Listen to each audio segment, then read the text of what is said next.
Hello, everyone, and thank you for joining me for another restful episode of true scary stories to help you fall asleep. Today, we are going to be talking about those that we never want to meet again. So, without further ado, lay back, relax, and enjoy these true Let's Not Meet stories.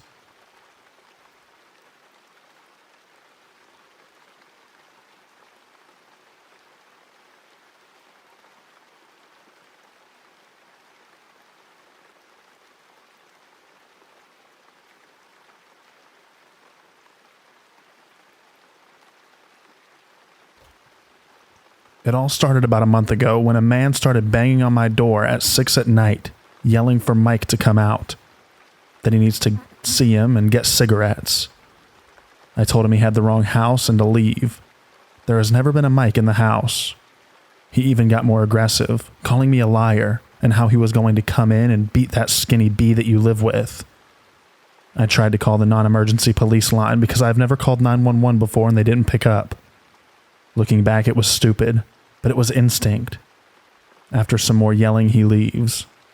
I called my father, who was across town, to come home, and told him what was going on, and he showed up. He called 911 to file a report. The guy came back and started screaming at him. Cops were called again, showed up an hour after the call and couldn't find him, and told me to defend myself if it came to it. I ended up staying with a friend for the night because I didn't feel safe at home. I can be a strong person, but I don't think I can do much against a drugged out man. What made that situation even scarier to me is that I was going through my driveway camera photos. It shows him walking up to my house hours before and I had no clue. I have really bad anxiety, so the next few days were filled with paranoia and stress, but I managed to finally calm down and convince myself that that was the end of it. Come that weekend, my father went on a trip with his girlfriend, so I was left alone for a couple of days. I had just put on a scary movie when I heard screaming again and a loud bang. I pull up my camera and see that he is back, pacing back and forth on the sidewalk, and is thrown over our trash can. Again, screaming for Mike. I call 911 and they show up within minutes this time and are able to stop him down the street. They tell me there's nothing that can be done since he hasn't committed a crime yet, but if he comes back to call again, and they'll have more of a reason to hold him. Things were quiet for a few weeks. I again believed that was the end of it, until today. This morning, my father and I got into an argument, so I wanted to take a walk to clear my mind. I went across the street to a park and sat by a tree watching cars pass by every now and then. Just beautiful morning weather. I noticed a truck drive down the left side of the park and turn to my street my back is facing. He waved as he passed, so I did too, thinking it was just a man going to work. I wanted to show I was okay. He then pulls off onto the right side of the park, stops, makes a U-turn to come back. Red flags instantly go off in my head, so I get up to start walking home. I look back and see that he's turned off the headlights and is trailing me. I get to the front of my house and he slows down. I get a better look at his face this time, and it looks like he's been the man harassing me. From the physical characteristics to the red baseball cap, he just glared at me, like I took everything in his life away from him. I get to the door and try to barge in, but my father put the chain on in anger of me walking out, so I had to yell to him that I was being followed and to open the door. He opens it, and by then the truck was gone down the street. I'm terrified to leave my home. I don't have a car to get anywhere quickly. I have to bike, but even now I'm scared to do that. I don't know who or what this man is, or what was his intentions, but I live in paranoia, waiting.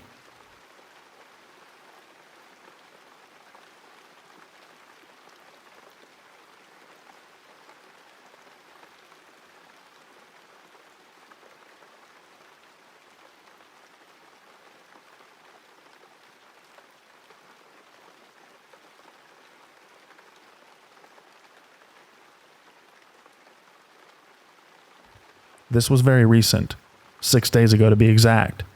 For some context, I have struggled with seeing and hearing things that are not real since I was a kid, and I have had help over the years. I am a huge fan of hiking or just simply taking walks in the woods. The only time I go alone is when I am in the woods I live near.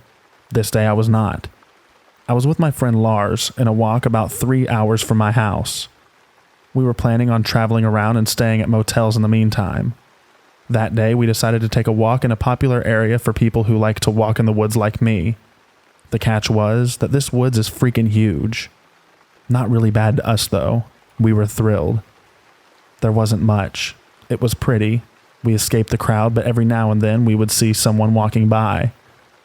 We walked for a while until we got to this spot, no different from the rest, except for one thing. Nobody else was around in this section. That's why me and Lars took this turn. The other turn had a bit of people.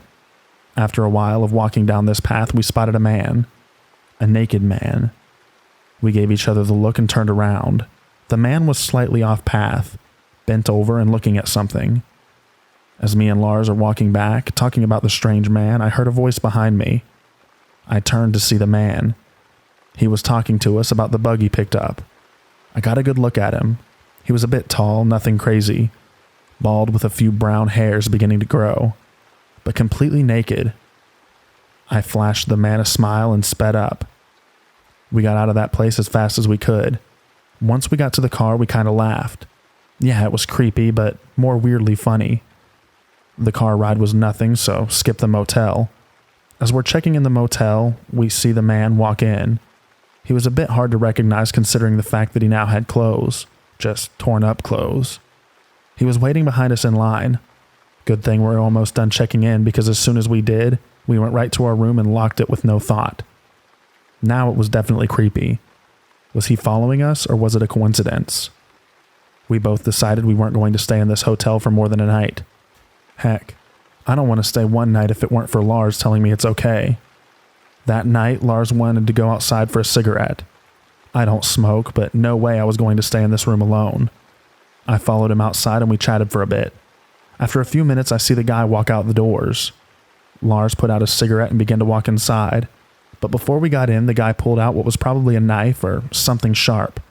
It was dark, I could barely see, and started carving through his sleeve and right at his arm.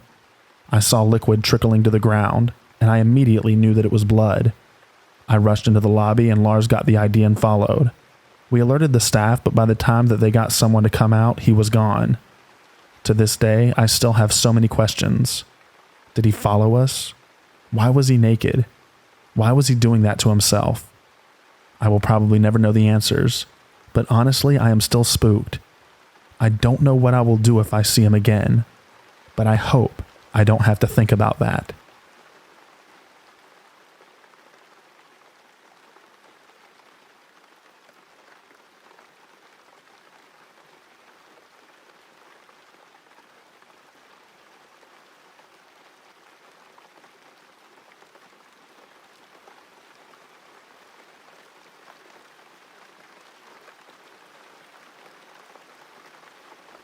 I've hesitated to share this story for a long time because I know how important the mutual trust between a resident and their landlord/maintenance staff is, and I don't want to instill any unnecessary distrust in anyone's landlord.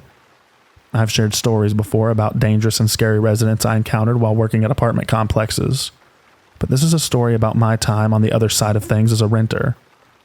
Before I had even graduated from high school, I knew I wanted to live at Paradise Apartments.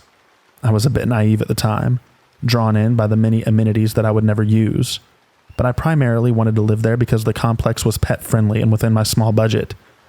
When the time eventually came for me to get my own place, I sublet the only apartment they had available and moved in. Unfortunately, I came to realize the apartment wasn't as nice as I'd originally thought. The building was old but remodeled, so I had all the typical plumbing issues and thin walls. I also learned it was not the safest part of town. I was primarily an online student, but I had one class that met in person twice a week around 8 a.m. I'm a bit of a homebody, so I rarely left during the day, except for that class. The occasional scoping excursion or to spend time with my boyfriend in the evening after he got off work. My apartment was a bit of a Bermuda Triangle. Even though it was only 600 square feet and I lived alone, things had a way of growing legs and walking away. I had 2 kittens at the time and blamed them regularly for things disappearing. Something odd that kept reoccurring, however, was that I'd find my underwear box out and sitting in the center of my bedroom floor on days when I had class. I didn't have a proper dresser, instead using an IKEA shelf with some IKEA boxes for designated clothes, socks, underwear, pants, pajamas, etc. I always could have sworn I'd put that underwear box away after getting ready for class, but I just chalked it up to me forgetting as a result of having to get up early and being focused on getting to class on time. Arguably paranoid, I started to think that some of my laundry was disappearing as well, as favorite articles of clothing would go into the laundry hamper and seemingly never come back with the cleaned ones. Towards the end of that semester, I was working one evening on a homework assignment when my boyfriend calls to let me know that his roommate had accidentally locked him out of their apartment. I had a key to their place, so he asked if I could run over real quick to let him in. Before I left, I made a mental note that I had left every single light on in my apartment. Because I was living on a pretty tight budget, I normally made a point of turning off all the lights when I left. But my boyfriend only lived about 5 minutes away, so I knew I'd be there and back very quickly. Sure enough, I got back less than 15 minutes later. I immediately sensed that something was off, as I could see that the lights were off through the blinds. I called my boyfriend and he drove over to meet me. We unlocked the door and went in. All the lights were off in my apartment. Thinking maybe I'd had a power outage, I flipped on the main light and it came on. My boyfriend checked the entire apartment. No one was inside, but someone had gone through and systematically turned off every light at their switch, including my lizard's basking light. The only light that I always left on because it was on a timer, and my laptop, which I'd left open on my assignment, but now the computer had been powered down and closed. We called the emergency maintenance number, and I explained that someone's had been inside my apartment, and that they had to have used a key because there was no sign of forced entry. The manager called me back and told me that I had to be imagining things. Maybe I had forgotten that I had turned off the lights before I left. I assured him that I wouldn't have turned off my computer or the lizard light. Someone had been in my apartment. I told him I was extremely worried, because obviously this person had a key to get in. Either they worked for the complex, or maybe it was a previous tenant or guest. I asked if they had changed the locks after the previous tenant moved out, and they assured me they changed the locks after everyone moves out. The manager suggested maybe it was a friend pranking me, someone else I had given a key.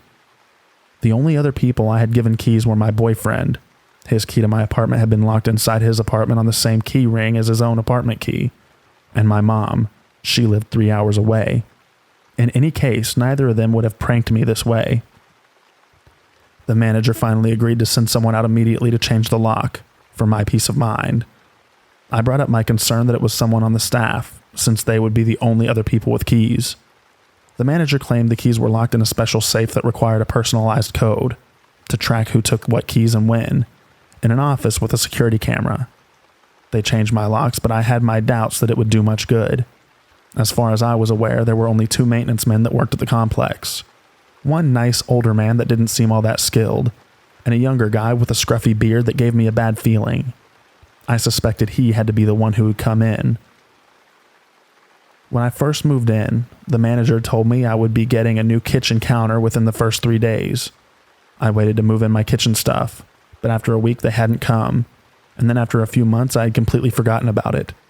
One day I was sitting in my living room and this scruffy maintenance guy walked in without knocking or announcing himself, and I hadn't received a notice to expect him. He said he was there to replace my countertop. It took him 2 days to install one small piece of counter. A few weeks later, I was getting out of the shower and I heard a single knock at the door. I called out, "Just 1 minute," and hurried to get some clothes. Not 2 seconds later, the door started to open, and I had to slam it shut, still wrapped in a towel, to stop them from coming in. He claimed that he hadn't heard me call out, but I had my doubts. I don't remember what made-up excuse he had for coming in. Another time, I found a note from him that he had come in. Again, it didn't give a single reason as to why, but that he'd made sure not to let my cats out. He also made a note about my third cat being cute. Except I didn't have a third cat. I did, however, have a picture of my childhood cat in my bedroom on the IKEA shelf where I kept my clothes. At that point, I went to the office to ask him to make a note in my file that I A, wanted at least 24 hours notice before entry going forward, and B, wanted to be present for any future entry. Now that I knew without a shadow of a doubt that someone was coming in secretly, it all made sense. It hadn't been long after the surprise maintenance visit stopped that things had started moving around in my apartment. He was also on site all the time. Everyone on staff also lived at Paradise. So he would know when I came and went. Who knew how many times he had snuck in? How many small souvenirs he had stolen? He could have been coming in while I was asleep. After the night with the lights, I put my own lock on the door, but still didn't totally trust the apartment. I ended up buying a condo shortly thereafter, with help from my parents. Subleased the apartment and moved. Right around that time, I also got my first job working in a different apartment complex. In the final days before I left, my mom came into town to help me move my stuff. While she was home alone, I was at class. She caught the scruffy maintenance man trying to get his key to work in my lock. She demanded to know what he was doing, and he said he was there to paint the front door. I hadn't received a notice, and he didn't have any paint or supplies. She told him she could wait until after I had moved out. A few years later, I was shopped by the owner of Paradise Apartments while working at another complex in town, OK Apartments. Shopping is when an employee from one apartment complex takes a tour at another apartment complex, under the guise of wanting an apartment for the purpose of gaining information they might not otherwise easily give up. It can also be performed by your own management company to make sure that you're doing a good job. There were certain tells a shopper always gave, like asking specifically worded questions. Is it safe here? I'm a felon, can I live here? Etc. That required specifically worded answers and were easy to trip up on. Being too wealthy for the complex, Rolex watch, sports car, nice suit, etc., and being too flexible on what they were interested in, i.e. they were interested in all layouts and were open to move in whenever. This guy seemed too old and too well off to be randomly considering an apartment at OK. We were geared towards lower income folks. While I was giving the tour, he asked if I had any opinions on other apartment complexes in town, and mentioned Paradise specifically. Normally, I wouldn't badmouth any other complexes. I preferred to win them over by showing them the positives of our community. But I told him that I probably wasn't the best person to answer that question, because I was probably the only person to give Paradise a bad review in the last 5 years. He asked me to elaborate, and I told him my apartment had been broken into, and I suspected that it was one of their maintenance staff. At that point, he revealed that he was the owner of Paradise, and that he was very disturbed to hear that I'd had this experience. He asked me to describe the maintenance man in detail. I assured him it was in the past and I was over it, but he insisted on calling the manager over at Paradise, still the same guy, to ask him over speakerphone if they had had any issues with the maintenance staff back in the year that I had lived there. He answered yes. There had been a scruffy young maintenance man he'd had to fire because he'd been caught multiple times breaking into the apartments of single women. Satisfied, the owner proudly told me the issue had been resolved and asked if I would be willing to change my review. I told him no. None of this had changed the fact that I experienced this, and actually validated what I had suspected. In the years I worked as a leasing agent, I learned a lot about where complexes will cut corners to save time and money. From my experience, a lot of complexes did not switch out the locks if the tenant was good, and a lot did not require background checks for employees, even though they did require them for tenants. Keys also got passed out willy-nilly to vendors and maintenance during turns, and employees frequently got master keys that would open all doors. I won't go so far as to say every complex operates this way, but every complex I worked at was doing this when I started there. Because of my own experiences, once I began managing a complex, I enforced strict rules about changing locks, tracking keys, posting proper notices, and requiring background checks for all employees and tenants. At least here in Florida, with MIA's law going into effect this year, background checks for employees and security measures for keys are required for all complexes. Even still, if you're renting an apartment, stay diligent. If you have reason to believe someone is coming into your home, document it and let the staff, police, family, and friends know. You never know who might have a key to your apartment.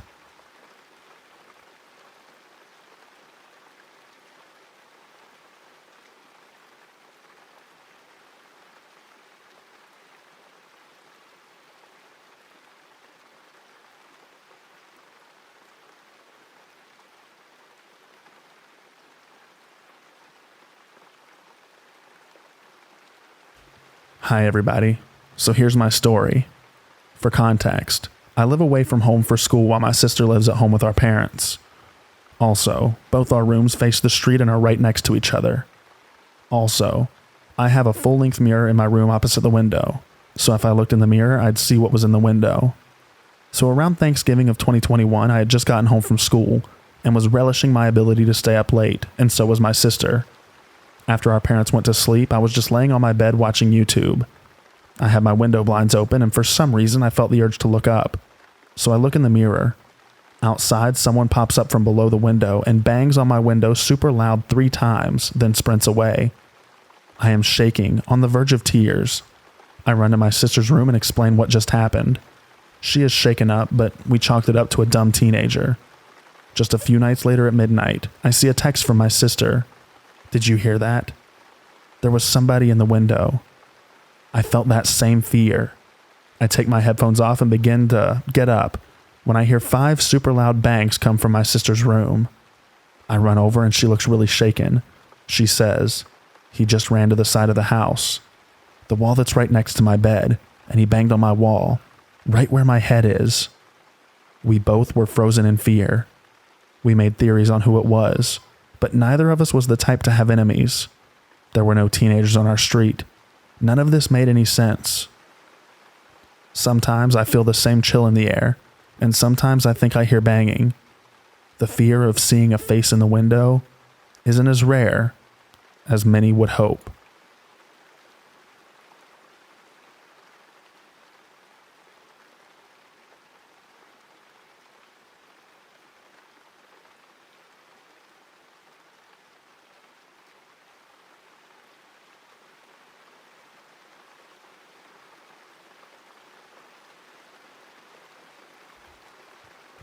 Many fans of Formula One racing know about the Interlagos racing track in Sao Paulo, Brazil. For those who might not know, that is a region in the suburbs of the city, and it's called Interlagos because it sits right between 2 water reservoirs. Well, after 1945, many war criminals from Italy, Imperial Japan, and Nazi Germany fled to Brazil. But at the same time, foreigners that were not combatants also moved, and someone from a European country wandering around didn't raise much red flags. And the reservoir which sits next to the racing track is a spot that my grandfather used to go fishing or swimming, since it was closer than the beach as he lived in that area. When he saved enough money to buy his first camera, he decided to go to a local foreigner that did scenic flights over the reservoir in his hydroplane. According to my grandfather, he didn't speak much, and was a pretty stoic guy unless you brought up booze. According to my grandfather, he used to let some clues of his past when under the influence, but nothing that my grandfather would immediately suspect. A couple months pass. He disappears without a trace. Then my grandfather saw his picture in the newspaper. It was Herbert's Kukers, Latvian Palit, who carried the most mass murders of Jews in Latvia. He disappeared because Mossad lured him to Uruguay and assassinated him. It's not a possibility since he's dead, but I'm sure my grandfather is glad that he won't have to meet the guy ever again.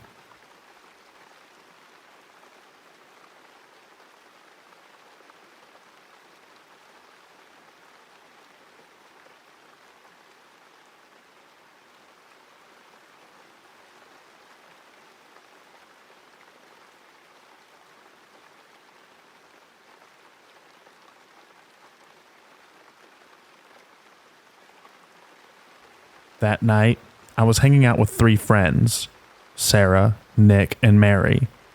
We were celebrating Nick's birthday at his place, which happened to have a hot tub in the backyard. After a couple hours and a couple too many beers, we jokingly suggested skinny dipping in the hot tub as some kind of birthday present. It would have probably stopped there if it wasn't for our drunkenness. So we did eventually say, "F it, let's do it." Now for context, Nick's house was by a forest and was very isolated from neighbors. Adding to that, it was maybe past midnight, and anything past the Christmas lights of dubious quality that were spread around the yard was basically pitch black. Being scaredy cats, going out there with Nick's parents' home would have been unimaginable if it hadn't been for the wonders of inebriation. So semi-reluctantly, I followed my friends into the night with a towel on my shoulder. We reached the hot tub that was worryingly close to the edge of the woods, and we started stripping. Everything was fine for the next 30 minutes or so, apart from the occasional branch cracking. We were having fun, telling stories or rambling about stupid stuff, and the fear quickly faded away. That was until a deafening shriek came from the darkness of the forest, lasting for about 5 seconds. It sounded like a human voice, but it almost didn't sound like a person. We all turned livid, became silent for what seemed like hours, and I even saw Nick lose his excitement in a matter of seconds. We didn't dare try to look into the forest, except Mary, who just grew a pair of balls out of nowhere and picked up her phone to use the flashlight.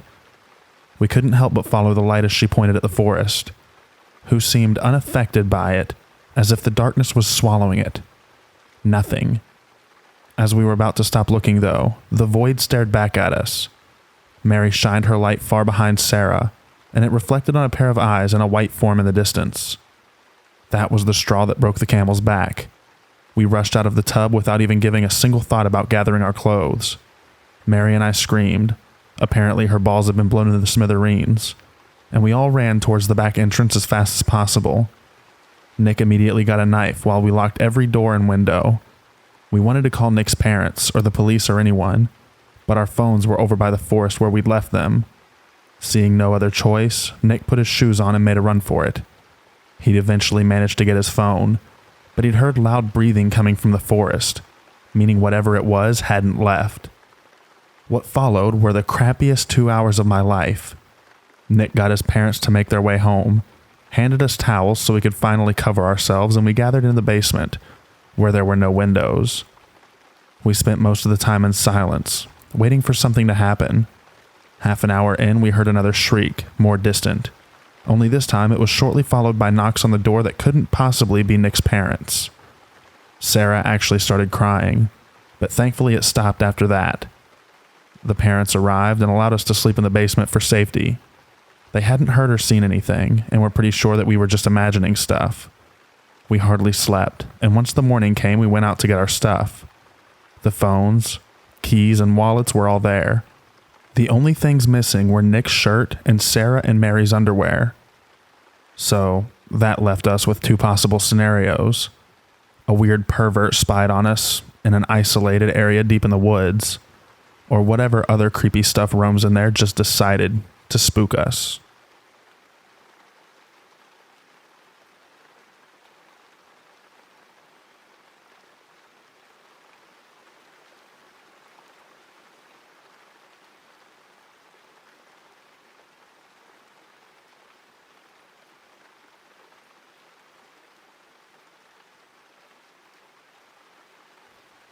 All right, here we go. Nearly a year ago now on Christmas, I was at my dad's with some of my siblings. We celebrated Christmas, and then after dinner, my dad handed me off to be with his girlfriend at her apartment. Left in the house were my 16-year-old uncle, my 16-year-old brother, me, who was 15, and the youngest, who was a toddler. I woke up early the next morning, the day after Christmas, and sat on the floor beside an outlet on my tablet. Everyone else was still sleeping, and then I heard banging on the back door. I thought it was my dad coming, but the banging got louder and went on for too long. For lack of a better term, I disassociated, didn't know what to do, and couldn't move until I heard the back door break. I had been paranoid about home invasion due to our area in the city before, but I had no idea what to do and just stood there in shock. I put down my tablet and picked up a nearby flashlight. I think to throw at whoever broke in. When the back door had given out, I heard him go quickly through the downstairs, stomp up the stairs, and then he was right outside of the door of the room that I was in. The man opened the door, turned left, and then turned right, where he saw me sitting on the floor, beside the outlet less than 3 feet away from him. He was taller than my dad and wore completely black and a ski mask. He held a big rusty-ish crowbar that had a blue handle. He was wide and looked on the older side. I took a small breath and screamed louder than I ever have before, and I held it for at least 20 seconds. Once I screamed, he screamed a bit too, and then ran downstairs and out of the house. I went to the top of the staircase, after he was already down them, and out the hallway, and I yelled, "Please leave," as loud as I had screamed less than a second before. Looking back, asking a house invader to leave is useless, because he already was leaving, and also because he broke in. but I wasn't thinking the best. My screaming woke up my uncle and my older brother. I wasn't wearing pants, so I put pants on quicker than I ever have, while telling my older brother what just happened, as he was half awake and confused. I ran downstairs and my uncle had just come from his room in the basement. I quickly told him someone had broken in and left after I screamed. He already had a knife and told me to grab one too. I did, and after making sure the robber had left the house and checking quickly on the toddler who was somehow still sleeping, my uncle told me to guard the back door and stab anyone who comes through while he checked the area outside / the neighborhood to see if the robber was gone or where he went. I held the knife and stood beside the broken back door, knowing if someone came back I couldn't do anything, as I have never fought, and I am a child holding a kitchen knife. So I just held the knife in hopes that they wouldn't come back, and they didn't. My uncle came back and said they must have had a driver, since no way could he gotten away that fast on foot. None of us had phones, so my older brother called my dad over Instagram on a tablet to tell him what happened. We explained what happened, and when Dad was 10 minutes away via car and he hung up. While we all sat and waited for my dad, we talked and realized this was likely all planned. The invader came in when there was no car in the driveway, and after entering he ran directly upstairs, ignoring the new Christmas presents, an alcohol collection, and even 2 gaming consoles smack dab in the middle of the living room that he ran through. He went directly for my dad's room, where me and my older brother were. My dad collects valuable shoes and has some expensive watches that he keeps in the closet. And only someone friends with my dad who'd been in the house before could have done it and knew the right place to go. When my dad came back, he asked me over and over about how the intruder looked, and I told him again and again while he and my uncle tried to think of which friend it could have been. I was the only one who saw the guy, and had been less than 3 feet away from me. I was in direct physical danger from some stranger that I'd never met. We didn't call the cops, as the police in our area and city are known for being more than unhelpful. As Christmas is getting closer again, I'm worried about being back there around the same time the person broke in. I've had a harder time sleeping, and I've been more paranoid. I understand that I was and am very, very lucky that I wasn't hurt, and all we got was a broken back door. But I still honestly hate the person who broke in. I hope, wherever he is, that nobody likes him.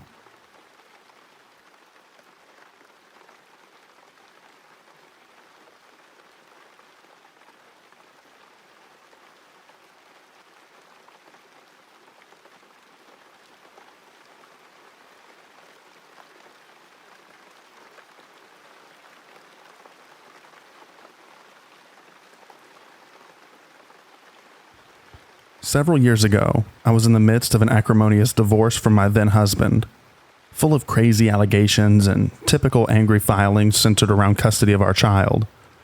As with many divorces, friends and professional colleagues seem to pick one side or the other. In my case, there wasn't one sort of professional contacted who reached out to me after hearing about the divorce, who offered to be a witness for my case, because of some experiences he related that I had been previously unaware of regarding my ex's behavior out at networking events. After this initial call, he started calling on a semi-regular basis to make sure I was okay. This wasn't someone I knew well prior to the separation, and he was much older than I was, but claimed to have experience with divorce and custody, and I figured it was a good idea to be polite and not alienate him, since his testimony was important, per my lawyer. I kept things friendly, but I always had a weird feeling about him. After a few months, he called one day that my son was very sick, and when I told him I couldn't talk and explained why, he offered to run to the store for me, which I honestly appreciated. But after that, he was dropping by my house uninvited, or he would stop by with cookies for my son, etc. Again, I kept telling myself to keep things polite. The divorce is coming soon. Don't make this guy mad. He had called me out of the blue, and I was worried at this point that I was walking a very fine line between being polite but clearly not interested, and that if he got mad, he might decide to go testify for my ex and say who knows what. During this time, he had also helped me set up a security cam system that my dad had mailed me, and at one point, I needed someone to walk my dog, and he offered to do it. He used and returned a spare key the same day. One evening, he showed up while I was painting and insisted on sticking around to help, even though I was having my starting over catharsis and wanted to do it alone.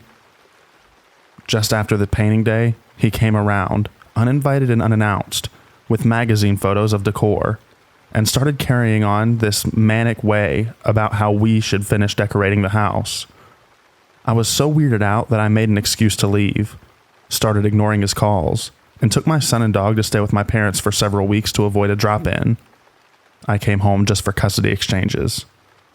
I came home a few weeks later, thinking he would have gotten the hint, and it was a quiet day. The following morning, I took my son on an outing, something like the zoo, and we both came back hot and tired. I put my kiddo down for a nap in my bed and decided to close my eyes with him. I woke up maybe an hour or so later, and it took me a moment to realize something was way off. As I'm blinking off to sleep, I realized that there was a rose bush sitting on my bedside table that I most definitely had not put there. There was a post-it note on it, something about planting it in the yard. I started shaking immediately because I recognized the handwriting, and stood up to go splash some water in my face and decide whether to call my parents or the police. I didn't want any trouble because of the divorce. As I stepped into my bathroom, I realized that the mirror was covered in post-it notes, all with super creepy messages that were intended as like love notes or with affection, but which all scared me. I was still waking up and trying to figure out how these notes could possibly have gotten into my house. My front door was completely locked. But as I went from room to room, there were notes everywhere. I mean, hundreds of post-it notes covering the walls, in my cabinets. There was even one inside my coffee maker. I started grabbing all of them and putting them into a pile. When I got to one in the kitchen that made my blood run cold, it said, "You're cute when you think no one is watching you." And I realized that there was a security camera pointed right where that note was left. The one he had helped me set up months earlier when I didn't think he was a psychopath. I called my parents in hysterics, sent them a bunch of photos, and my dad insisted I should not call police. Remember, custody battle. But that he would drive over and change the locks and put a chain on the door. We also immediately changed the passwords on the security cameras, which had been installed to document if my ex tried to break into my house. So there was one on the front porch, but 3 inside the house, including one in my bedroom. This man could apparently see and hear everything going inside my house for months. The security cameras, I realized he had just paid attention to my passwords when I was setting up the system. But the only way I can figure out that he got into my house is that he must have made a copy of my house key the day that he had it. And because my dog had gotten to know him, he wouldn't have barked to warn me, which also scared me. I was absolutely horrified. This man had been in my house for a long time. There's no way he could have put that many notes up quickly. And he was right next to my face and feet from my son while we were sleeping, and somehow thought that that was okay. I left and stayed with my parents again for a few days, afraid of what he was going to do when he realized that he was now both physically and digitally locked out of my house. When I came home, my son had gone to his dad's for the night, and I was home alone, on the phone with another friend from out of town. At about 10 p.m., this man showed up at the door, pounding on it, trying the locks, screaming obscenities and demanding to be let into his house. Gone were all the niceties. This was someone completely furious and derailed. All I could do was hide in my bedroom until he left, what felt like an hour later. This was St. Patrick's Day, so I'm sure he had been drinking. After that, there were several other times someone would start knocking on the door in the middle of the night, always when my son wasn't home. I think he was crazy, but not that crazy, and figured if I called the police, he would get in more trouble if my son was there, but he knew the schedule, so it was him. He tried reaching out using fake social media accounts every time, always getting blocked. Years later, I discovered that he had friended my mom on Facebook and was therefore still able to see all of the photos of us that she posted or shared. And there was a huge argument when I saw a conversation they were having about me and how he could get back into my life. I sold that house 2 years later, still finding new notes even as I was packing. And I am more than relieved that he no longer knows where I live. I don't post photos of my new house online. Not the front anyway. And I have changed the privacy settings on my social media accounts. I avoid all the places he used to go, the networking events he attends, and I stay as under the radar as possible. I could never bring myself to play back the security camera videos because I was traumatized enough and didn't want to see just how much danger we could have been in.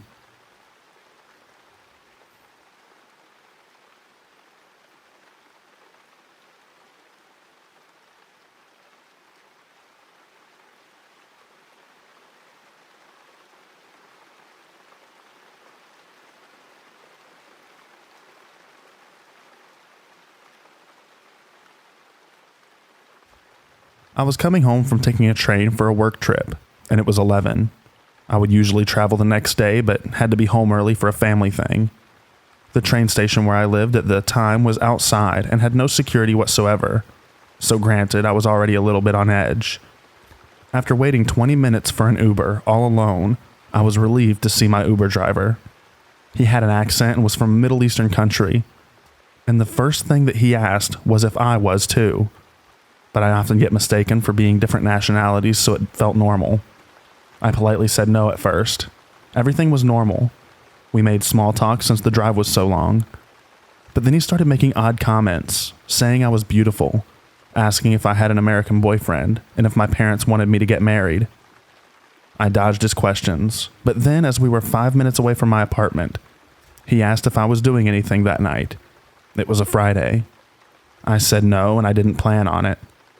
He then asked if I lived alone. I do, but I was getting scared, so I said that I had 3 roommates, and they were expecting me. That seemed to make him stop, and he remained silent the whole ride. I then get notified that I had a package. Unfortunately, my apartment would charge you if you didn't retrieve the packages after a certain time frame. As soon as we reach my apartment, I get out and use my key card to go get the package room, which was in a separate room from my apartment entrance. I look outside and he's still parked out front looking around. The way the apartment works is that you have to go outside to go to the actual entrances. One entrance has stairs. The other with the elevator was in the parking garage. I take a deep breath, holding my package, and start to run. He gets out and starts to run chasing me. Using my key card, I make it to the stairs entrance and slam the door and run up the stairs. As I get into my room, I looked out my window and saw him still outside in his car.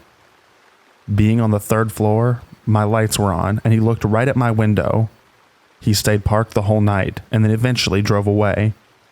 I reported him to Uber and was extremely conscious the whole week, but I still don't know what he was planning to do, and I am grateful that my parents made me do running as a kid.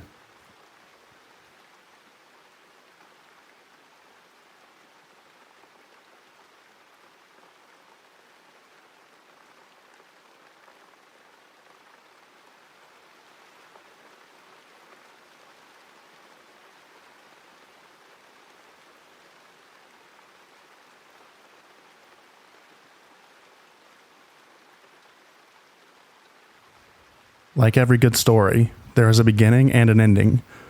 This roller coaster of a story is still ongoing 2 years later with no end in sight. It all started when I wanted to further my education and get a bachelor's in information systems. To give a little information about myself and to help paint the picture, I'm 26, 4'8", and female.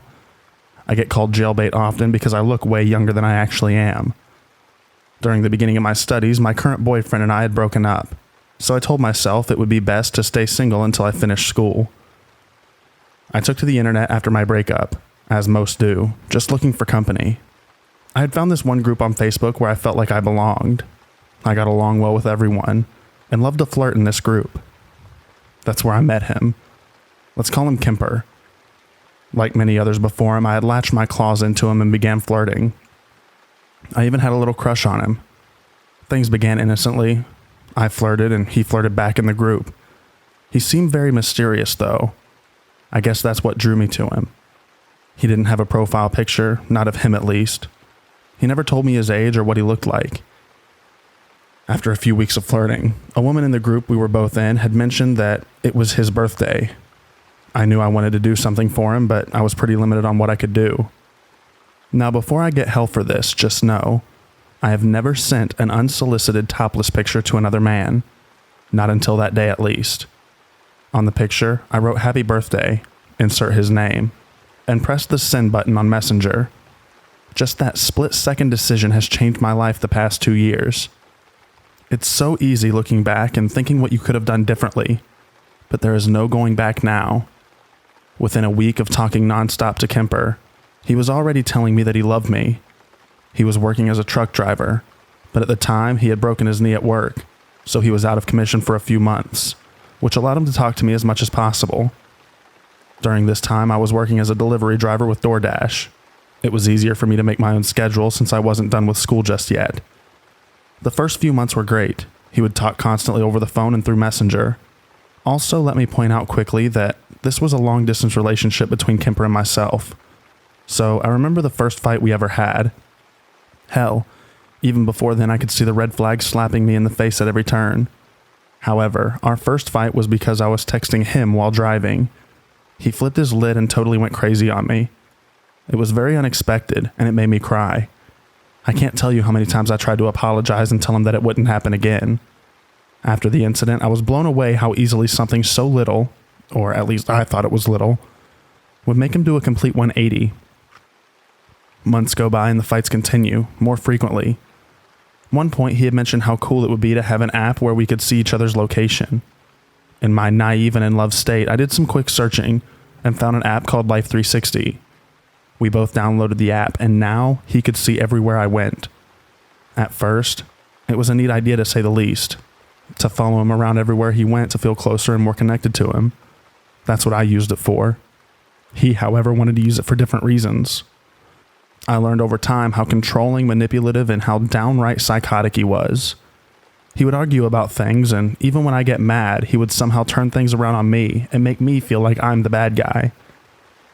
The first time we broke up, it was a crap show. He had broken up with me on this group that we were both in, just because I had flirted with another guy, and he didn't like it.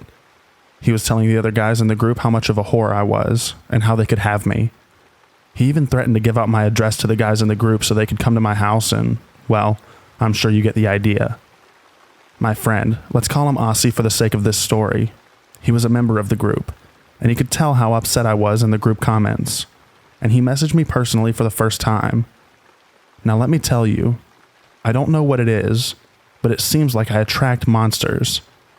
Monster is the best way to describe Kemper and Aussie. They are both well-off men with the world at their fingertips. I guess that's part of the controlling bits or showing aggression when they don't get their way about things. Before I go into more detail about Aussie, I just want to recount a few incidents with Kemper to give the readers a better understanding of what kind of man he is, and how dumb I am letting things to continue the way they have. One incident happened months ago. He and I were fighting, seemingly over nothing, and I was driving home from a long day of work and school, and Kemper just blurts out, "I wish you would just run off the road and into a ditch and die." I was speechless. The tears welled up in my eyes, and the driving became harder because I couldn't see, so he almost got his wish. I had to stop at the Dollar General in my town to compose myself. I couldn't breathe. I was wheezing. The man I had thought I loved was wishing I would die. If he hated me that much, why is he keeping me around? I just wanted to curl into a ball at that moment and just disappear for a while. I didn't want to go home, but I couldn't just stay parked at Dollar General. I was really at a loss for what to do. It wasn't until a while later when I told my mom and dad what he said. They were already getting their pitchforks ready, wanting to reenact the Salem witch trials because of him. And ever since then, they haven't liked him. Another incident, he and I were talking about meeting, and he told me that we would need the Menopause Act in place. Yeah, he made that up, but basically he doesn't want to have sex in the off chance we get pregnant. He told me if I ever did get pregnant, he would make me have a maternity test to see if it was his, and then he would make me abort the child. He doesn't want kids, but I do, so of course I was really upset, and he made me cry yet again. Making me cry is a common occurrence with him over the past 2 years. One night another fight breaks out, and he loves to drink beer. He loves to hurt me even more by saying beer is his best friend, and beer would never disappoint him like I do. During this late night phone call, he was extremely drunk, and he was threatening to unalive himself. I just couldn't take the arguing, so I bid him a good evening, and let that be that, and I hung up on him. I received a large number of texts saying all sorts of things, but one really stood out. He wrote, "If I kill myself tonight, it'll be because you made me do it." I didn't see these until the next morning, but you can imagine how panicked I was. My heart just sank, and of course, tears. He's good at making me feel like crap, good at manipulating, lying, controlling. It's just all becoming way too much. It's really more than anyone should deal with, no matter how much you love someone. The next day, I begged him to get help for his drinking, his depression, his unaliving self-behavior, but he just refuses. Being so far away, there's only so much I can do. Kemper has anger issues along with so many other issues as well. I know I'm not perfect, but at least I don't act like he does. I'm very friendly, and I get along with almost everyone. I guess that's part of his problem with me. We are complete opposites when it comes to that. During our time together, I had gotten 2 other jobs at different times besides the DoorDash gig. Just part-time though. Notice I said I had gotten 2 jobs. Well, my first one is at Walgreens. The very first day on the job, I was doing certifications for the job, and during the whole time he was blowing up my phone, telling me I didn't need another job, or telling me that I won't have time for him, or that he would need to find someone else to replace the time that I had spent with him while also keeping me around. I just couldn't take it, so I quit. Fast forward a few months later, I get another job. This one was at Dollar General just at the town over. I did work there more than a day, but his nagging ultimately made me quit that job as well. I just recently had a talk with him about graduating soon and how I'll find a job at a hospital working normal hours with better pay. He didn't like that too much. He found some reason to be mad at me and start a fight. And he has gotten in the habit of ignoring me for a day or 2. He's even ignored me for a whole week, and honestly, that was the most peace I had gotten in a long time. Things have just drastically gone downhill and quick. He tells me all the time now that he doesn't trust me because I wanted to go on a date with a cop. This was some guy I had met at a gas station down from where I lived, and gave him my Snapchat. He seemed nice, and I was curious about what kind of pics he would post on Snapchat or send me. When the cop sent me a picture of his private parts, that's when he was blocked. And yes, I did tell Kemper about this. This incident with the cop had happened on one of the many times Kemper and I have broken up. I do respect him, as weird as it is to say. I would never go on another date with another man or flirt with another guy. I'm very friendly, and I guess some guys take that as the wrong way. Now Kemper tells me all the time I need to build trust because the incident with the cop has caused him to have trust issues. I even had a work colleague, yes, a guy, that works at a Mexican restaurant offers some free food, and boy do I love me some Mexican food. I see this guy quite frequently and talk to him when I see him, because I pick up DoorDash orders from where he works. This guy has asked me out quite often, but I turn him down every time. So he asked me if I would like free Mexican food, and we could just hang out at the restaurant and eat and talk as friends. I guess I really am naive, because I learned later on that this guy had a crush on me.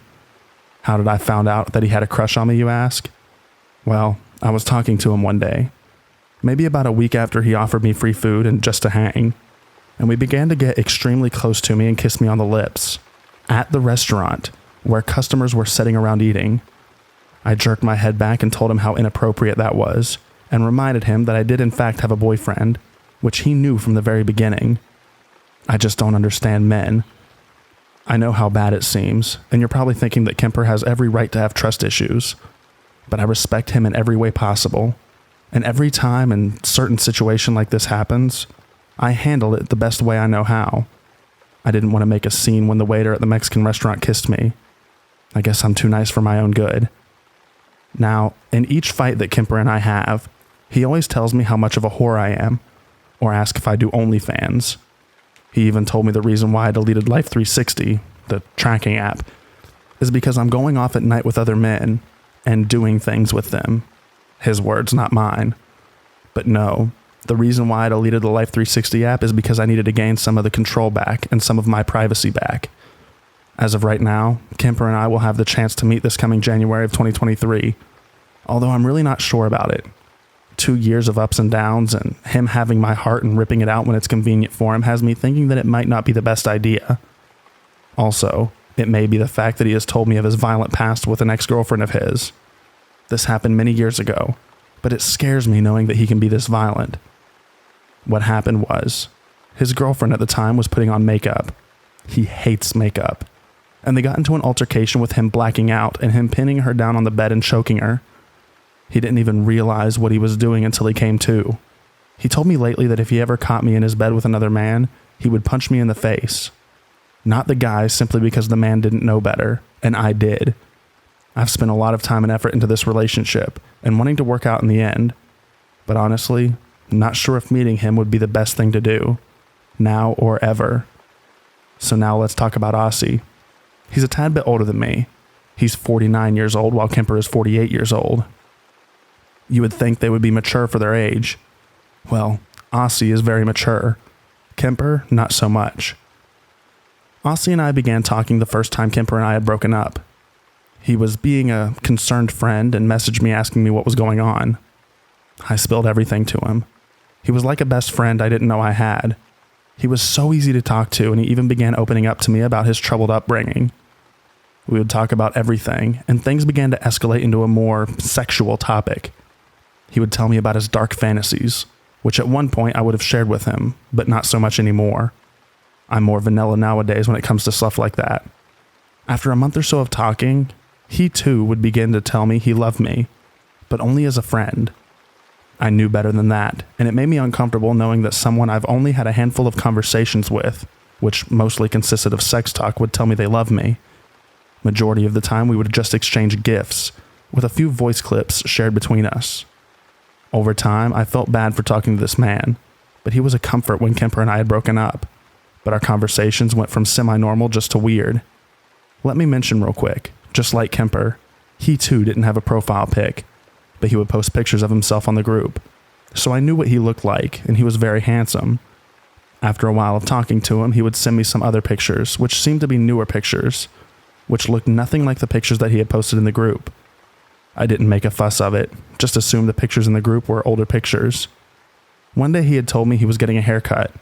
I was trying to be polite and asked for a picture to see the new haircut. Days later, he finally sent me the picture. I wasn't sure who this person in the picture was. It looked absolutely nothing like the previous pictures he had sent. At the moment, I assumed I was being catfished, but it didn't matter to me because looks don't really matter. A lot of the messages I receive from him is how he wants to breed me. He refers to himself as Mr. Wolf, and tells me all the time how he wants to marry me and steal me away from Kemper and get me pregnant. He talks all the time about how we would make such a beautiful child, and how he's very well off, so he would be able to have more children and how much of a great life we would have. He even goes out of his way to find gifts and pictures of naked pregnant women being forced into brutal things. Things tend to get even darker at times. He's told me that he wants to have his way with me in front of Kemper while he's tied to a chair, and then have his way with Kemper next. One time he was talking about some women in the Facebook group we were in, and just women in general who would cheat on their husband and flirt with other men behind their husband's back. He would say how these women need to be taken care of.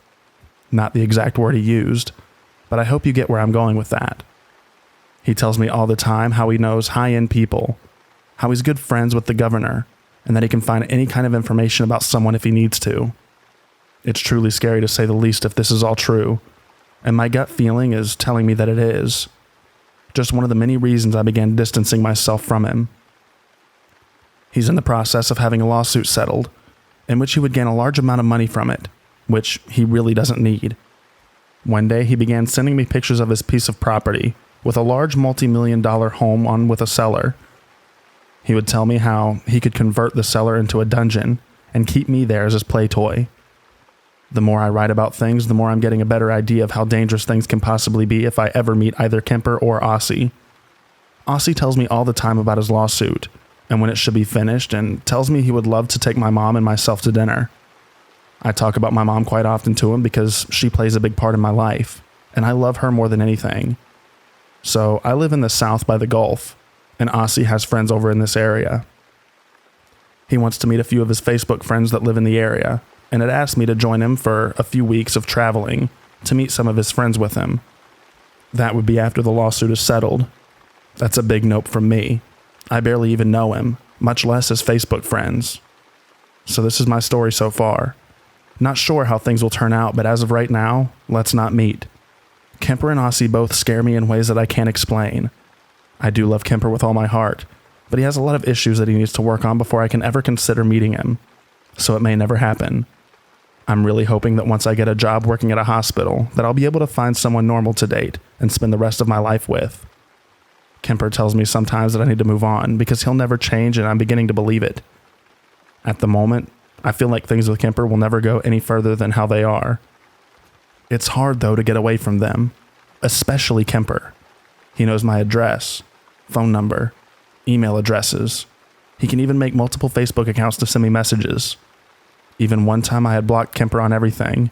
He found a way to message me from an unknown number, asking me to unblock him so we can talk. I have other stories that I can tell you about men that I never want to meet again. But this story is the one that has the most effect on my mental health.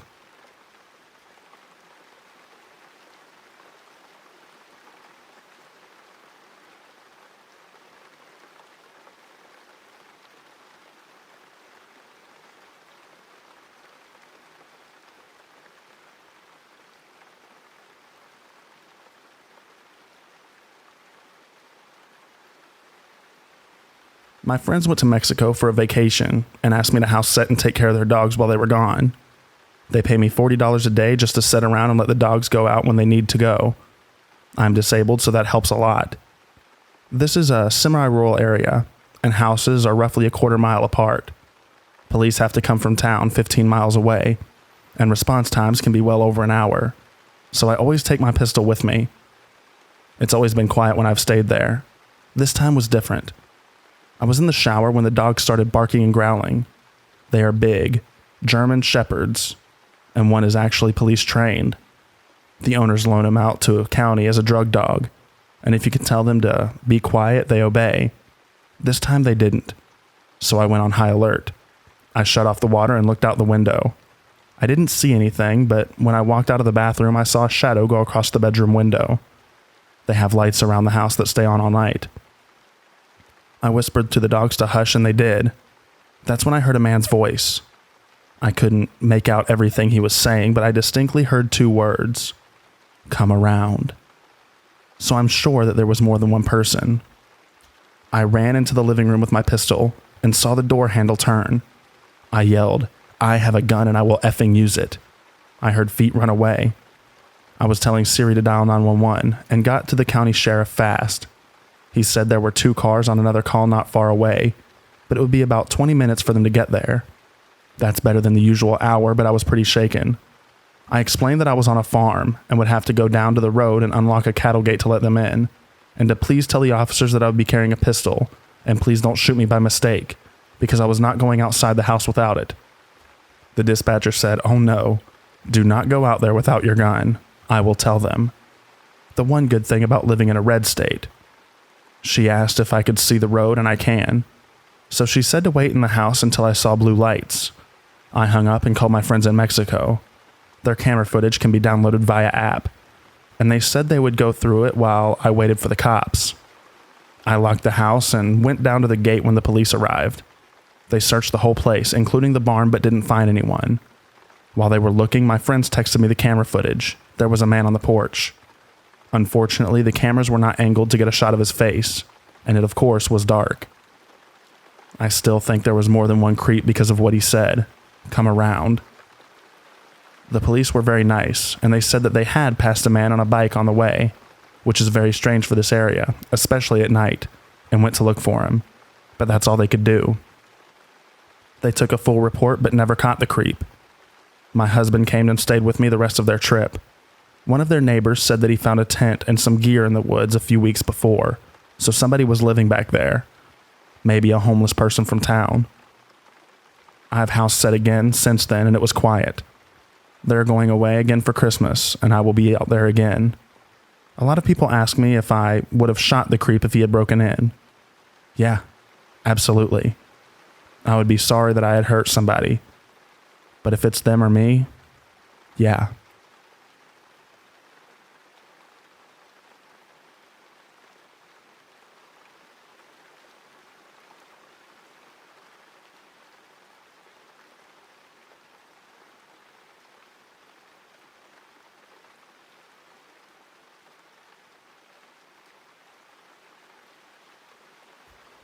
Hey Reddit, I'm a long-time user, but due to the nature of this situation, I decided to use a throwaway. Trigger warnings for baby death, abuse, stalking, etc. Also, apologies if this isn't the right sub, we just need answers.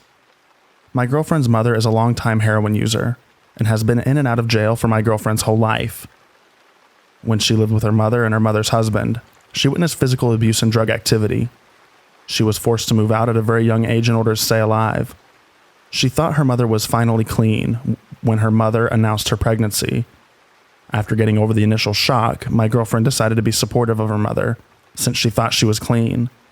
That was until her mother overdosed while pregnant. She decided to cut all contact at that point.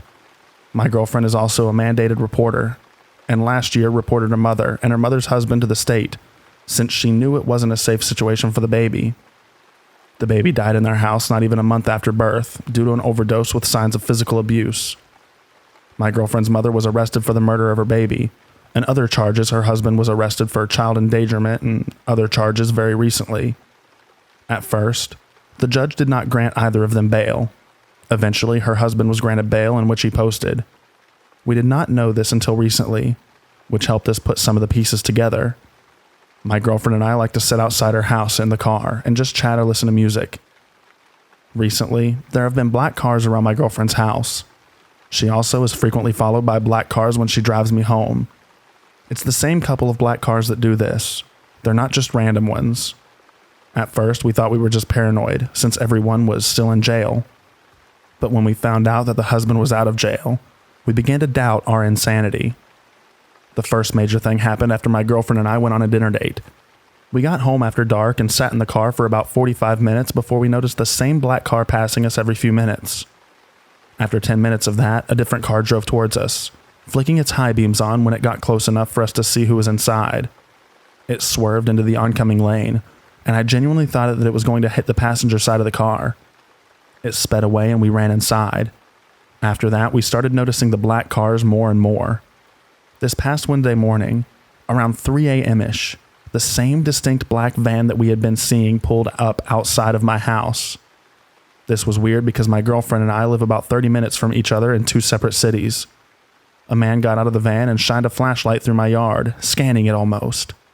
He shined the flashlight up at the window I was sitting at, kept it there for a second, then walked 30 feet to an empty driveway, scanned around there for 20 seconds before getting in the van and peeling away.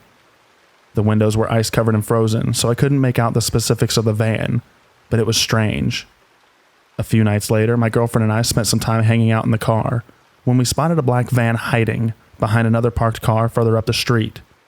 We could only see one headlight, but it creeped us out as we sat in the car.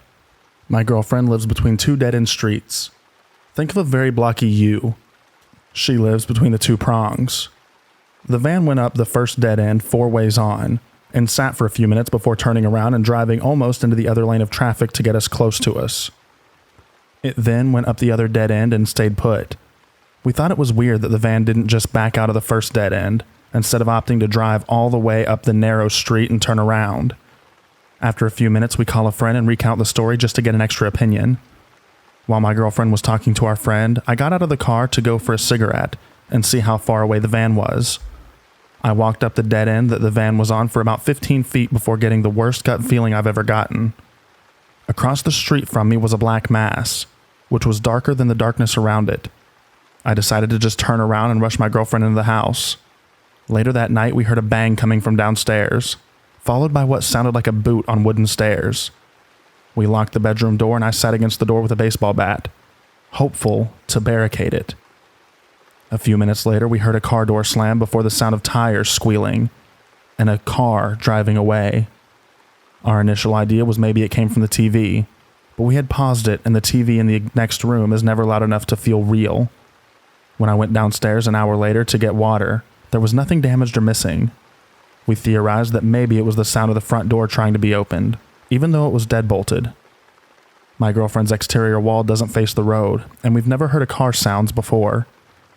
It is, however, next to a private driveway, and sometimes we'll hear a grandparent's car door, or the neighbors backing out. The next day, I was shoveling the sidewalk at my friend's house, an activity that took about 20 minutes, and I saw the same black Chevy Silverado with mud streaks on the tailgate. It circled the block about 4 times. I was able to see the silhouette of the man driving through the passenger side window, and each time it was the same man and the same truck. My girlfriend lives in a small town, and we were able to catalog the neighborhood cars.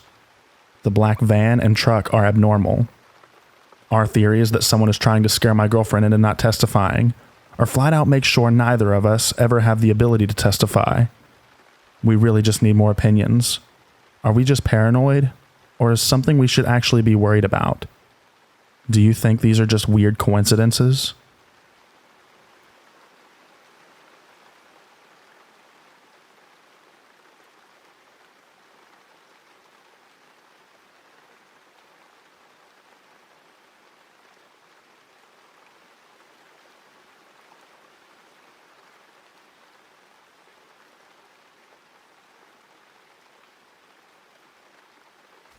This happened when I was in college. There was a building near my college which rent out rooms for students, and I lived there instead of in my college hostel. There was hospital within walking distance from my building. There was this small diner run by a mother, daughter, and son-in-law. I hated that place and I would never go there alone, but my friend Amy loved it. The food was okay, but son-in-law Philip was a creepy guy. I couldn't eat my food in peace as he would come and stand near me and would start scolding me for not eating much. It's always, "Why can't you eat more? Look at this girl. She's so thin. What's wrong with you?" I would look at him angrily, but that didn't stop him from doing it again and again. Amy would tell me to let it go, and that he meant it in a fatherly way. But I should have said something back and ignored my friend's take on the situation. One day, the daughter, Susan, came up to our table and asked me which room was mine, and I asked her why she wanted to know. She just smiled and left. Again, Amy told me that I was rude to such a nice woman. I didn't think so, but I felt it was pointless to argue with her, so I left it at that. One day, around 7 or 8 p.m., there was a soft knock on my door, and only at mine. It was on a Friday, and my building was mostly empty as some had gone home while others were out shopping and hadn't returned. So I didn't open the door.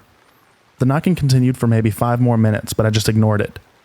Monday afternoon at lunch, the Susan came up to us and said her mother had a heart attack, and she was so afraid that she came to our building and knocked on our doors, but no one opened. She was looking at me when she said this. In the end, they took her to the hospital across the street. We were all students, but not in the medical field. There were 2 more buildings near us that had medical residents who also had lunch and dinner at this diner, but she came only to our building. Days later, while having lunch with Amy, Philip came and started shouting at me. But this time I had had enough.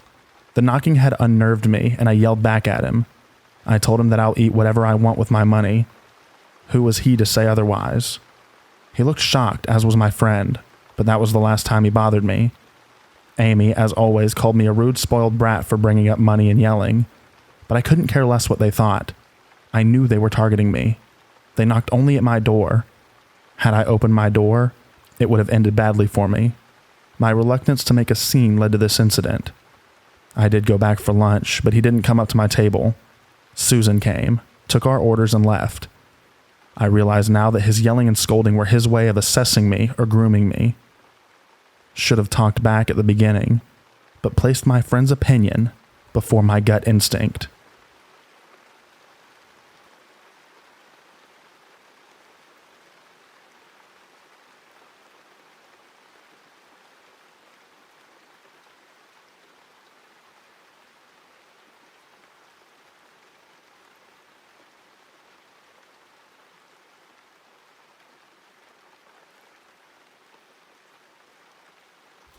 I'll start this by saying that I'm a 29-year-old female from a small town in northern Tennessee. The kind where everyone knows everyone, and the kind where you have to drive 30 minutes to an hour to a job that pays a living wage. So when my dad started his new job around 9 years ago, he found out he was working at the same place as a friend that he knew growing up, Barry. I'll tell you that I was bullied a lot growing up, so I took compliments as jokes mostly. So when I first met Barry, he would compliment me and tell me how pretty I was. I was 20 at this time, and I always thanked him for the kind words. As time went on, the compliments got more intense. He would say he'd love to be with a woman my size. I always laughed it off and never said anything. This went on at company picnics and holiday parties I went to with my dad for about 4 years. Then I got a job with the same company, in the same department as Barry. Things were okay for the first 3 months that he trained me. He still complimented me daily, and I thanked him for the compliments. After my training, I went to night shift and only saw him for about the first 30 minutes of overlap per shift. Then 7 months into the job, my boyfriend and I broke up. Barry was sympathetic at first, then became a different person. His compliments became more focused on my body and not my face. He would stare at certain parts while speaking to me and cock his head to the side while standing behind me if I went down to pick something up. As a woman in a prominently male work environment, I was used to being stared at, but this was excessive. When I became single, he would also ask me about my sexual history, my preferences in the bedroom, if I'd be with a man of his age, elderly 50s, or a man of his size, 5 foot and over 300 pounds. He became frustrated when I told him no. Declining everything he asked me never stopped him. He just upped his game. He'd start talking about me and my body to other people at work and asking them questions about me or trying to get them to ask me questions he wanted answers to. He did this numerous times to my best friend, who we'll call Jay for privacy reasons. Well, luckily for me, Jay just so happened to have a massive crush on me. He'd never do anything Barry asked him, and he always told me everything Barry said or asked. This continued on for around 8 months, and then Barry came to night shift, so my 30 minutes with him became 8 hours. He would start telling me all about his sexual history, unprompted. The questions, comments, and staring never stopped. To give you a bit of an example, this man asked me if he won the lottery, would I sleep with him for money? I said no. He offered me $1,000 one time to sleep with him, and I said no. I told him there is no amount of money in the world that would make me sleep with him. He got mad at that. He asked for pictures, which I said no to. He'd asked Jay to try to sleep with me and take pictures and videos. He also said no. This all led to me being constantly stressed out and always looking over my shoulder to see if he was staring at me when I had to bend over to pick something up, or if I had to reach for something. I'm a very petite woman, and all of my work clothes at the time were about 2 sizes too large, so you couldn't see my body shape at all. I did that to try and make him stop staring, but it didn't matter. He still did. I stopped talking to him. I stopped being in his vicinity, but he continued. His comments were just to other people in the building, mainly Jay. It came to a breaking point one week when my supervisor told me that my department had to work one weekend, alone. Just Barry and myself on our shift.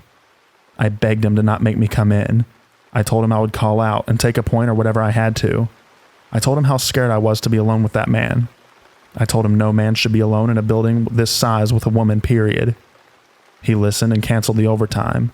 He made sure that I was never alone with Barry without a third person around.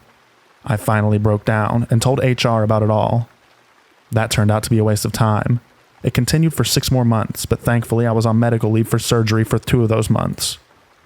Then in November of last year, the right person on my shift heard me crying and complaining to Jay about everything before going home one night, and they complained to HR on my behalf. They finally opened an investigation and asked me a ton of questions, and my answers filled up 2 notebook pages front and back of just the comments and questions from him over 3 years. They asked Jay a ton of questions, and a few other people who worked around us. And 3 days later, he was finally let go for harassment. He threatened me the day that they put him on suspension for the investigation, and he was banned from company property unless he wanted to be arrested. I filed a no-contact order against him, and haven't heard from him in over a year. Jay finally told me that Barry had admitted to him at one point shortly before he was let go that if he ever got me alone, he was going to arm me and do ungodly things to me, and then just leave my body somewhere. So I am extremely grateful to my supervisor for not letting that happen to me. I had to type this out twice to get my thoughts in order. But the thing that bothers me a lot about all of this, Barry had a daughter a year younger than me, and she had nothing to do with him when I knew him. I can't help but wonder what abuse he possibly put her through growing up. It's been over a year since this came to an end. I'm no longer scared at work. I'm not on edge or stressed out. I'm not living in baggy clothes anymore. But as long as Barry is living and breathing in my hometown, I will not live there. And he's made a lot of enemies in that small town because of this. This happens in small town when your parents know everyone, including the sheriff. Oh, and about Jay. His massive crush paid off and now we're dating. I've never felt safer with anyone in my life. So Barry, the pervert who made my work life hell for 3 years, let's never meet again. And to any other girl or woman who is being harassed at work, don't be afraid to speak up. I promise you it's worth it to tell someone.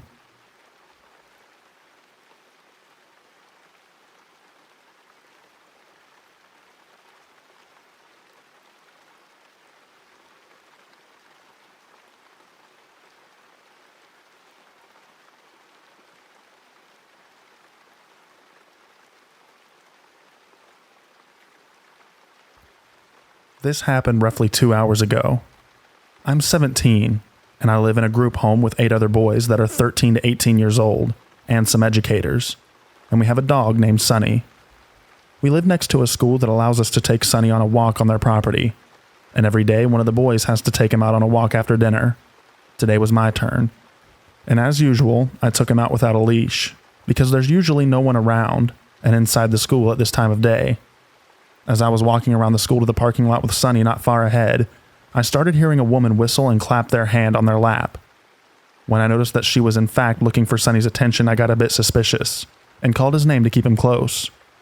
Right after I did that, she started to call his name, and before I knew it, Sunny was running after her as she started walking away, presumably to her car.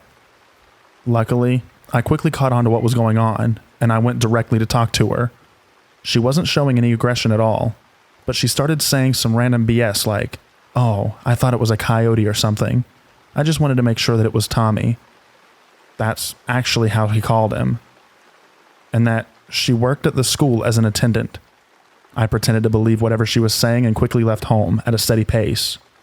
When I got home, I immediately told the educators what had happened, and they went to look for the woman in the parking lot. But of course, she had already left. The most disturbing thing with this is how smoothly she went from stealing my dog to pretending she wasn't, and how efficiently she drew Sunny's attention to her. That probably means it wasn't her first time, and if I wasn't watching, she would have most likely drew him to the car before I'd noticed. Everyone, please be careful with your dogs while you're walking them.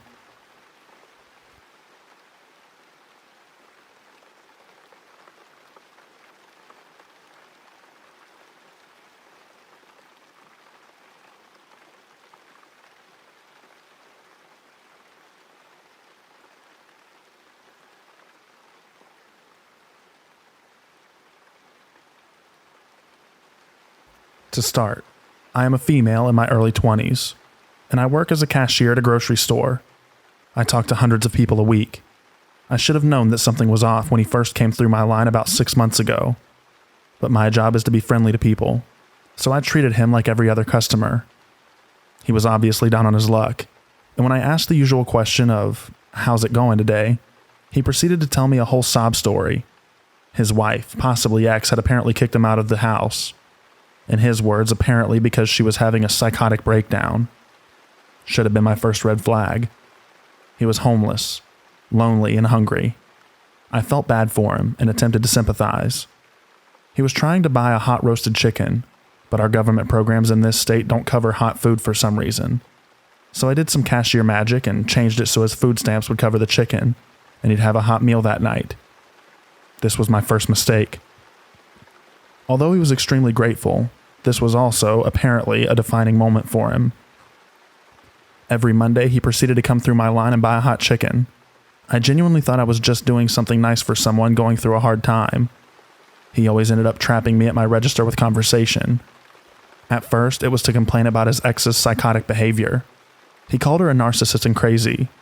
I just listened because I had nowhere to go. I was at work after all. After a while, he got over it and moved into a hostel of some sorts. He was somewhat more stable, but also obviously depressed. He always told me I cheered him up, and he enjoyed talking to me. I told him that I did as well. Maybe that wasn't the right thing to say, but I really did at the time. He would also occasionally ask what my shift was / when I got off work, but I was too naive at the time to see the harm in the question.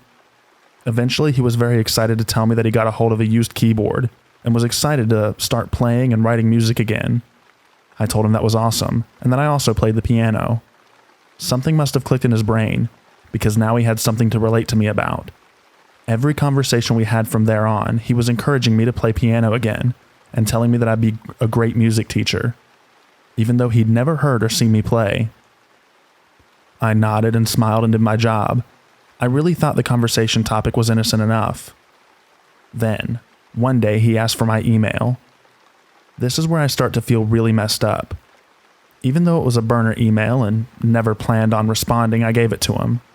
He was sending me music he liked and music he wrote, and I never responded to him. I knew it was upsetting to him, but at this point something felt weird, and responding would have been opening another line of communication with him. I kind of had my fill at work already. At some point he also asked for my number, but I declined giving it to him. He said he finally wanted to have a real conversation with me, even after never responding to his emails once. I should mention, my coworkers always thought the interactions he had with me were a little too personal and lengthy. Someone even called him a creep one day, but I brushed it off. I was just being friendly to someone who was down on their luck, So I thought. Eventually, everything my coworkers were saying was starting to ring loudly in my head. I found myself avoiding him. He was sending me emails at least once a week and I never replied. I knew he'd come in on Mondays and about what time. So, I'd take an extra break then. I just didn't want to see him anymore. I didn't want to talk. And to be frank, he was creeping me out a bit. Last week, one of the busiest weeks at the grocery store, the week before Thanksgiving, I couldn't avoid him and he came through my line. He only bought a bag of chips, very clearly just wanting to talk to me, and waited in line for 5 minutes instead of going through the express registers. I gave him short answers and tried not to engage too much. He told me that I had saved his life, and had somehow helped completely turn it around by being his cashier at the grocery store. This is something he has said before, but this time he told me that he had wrote me a song to return the favor. I didn't know how to react, but in the moment, I said I'd let him know what I think. I saw it in my email, but never gave it a listen. Never even read the email. This interaction made me feel icky. It told me everything I needed to know. He was thinking of me after he left the store. He was thinking of me while he was home. He was thinking about me while writing music. The only thoughts I were having about him were on Mondays, because I knew he'd be coming in. My thoughts about him were filled with dread and anxiety. Today was my absolute breaking point. I got back from my last break and saw him just getting off the bus. At this point, my coworkers know that I tried to avoid him. I ran up the stairs to the break room and was obviously panicking. 15 minutes later, one of my coworkers comes in and lets me know that he did 3 laps around the store, looking for me, and then left without buying anything. He was clearly seeking me out. I told her I was going to wait 10 more minutes and would be back on the floor, so I did that. But when I got back to the floor, I was just filled with anxiety and clearly looking around for him. Thank God my coworkers had my back, because I didn't notice him coming in again, but he suddenly beelined to my register. I started having a panic attack. One of the other cashiers was very inviting to him. "I can help you right over here," she said. At this point, I was running away from the registers, and the other cashier had stepped into where I was at. He ignored her and followed me. I didn't say anything. I was also clearly panicking and running away. He followed me to the steps, yelling, "Wait! I'm sorry. Please wait, I'm sorry." I had just made it to the break room, and the store manager opened the door. I had just had a conversation with him about this guy. He told me he would handle the next time he was in, to tell him he needs to leave me alone. I didn't realize it would be the same day. I blurted out, "He's back. He's following me." Management ran down the stairs to try and catch him. But he was gone. He still didn't buy anything, because he only does if I'm his cashier. I had a full-blown panic attack in the break room. I was crying. I called my boyfriend to come pick me up. I didn't want to be alone. His apologies rang in my ears. One of my coworkers pointed out, he wouldn't be apologizing if he knew he wasn't doing something wrong. That really stung. She was 100% right. My coworkers comforted me. They told me that it wasn't my fault and I don't need to be sorry. I just can't help but feel so sorry. Sorry I didn't have the guts to set boundaries with him sooner, or tell him how uncomfortable he was making me. The store manager said his behavior was completely inappropriate. Coming once a week when he knew I would be working, and only buying something if I was his cashier. He said that that was stalker behavior. Everyone did. I ended up going home early and calling out for the next day, because I am genuinely scared of seeing him again this week. I am still in shock and complete disbelief. But old man, let's not meet again. Especially not next Monday.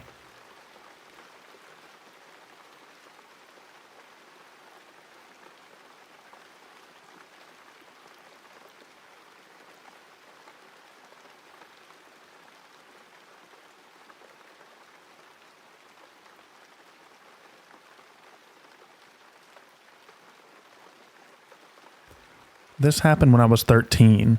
I'm now 29, and in Egypt on a family holiday. I am blonde and short, so I stuck out like a sore thumb, and received a lot of unwanted creepy attention. My little brother is also blonde, and we were traveling with our mom, so a lone female with 2 little blonde kids was unseen back then.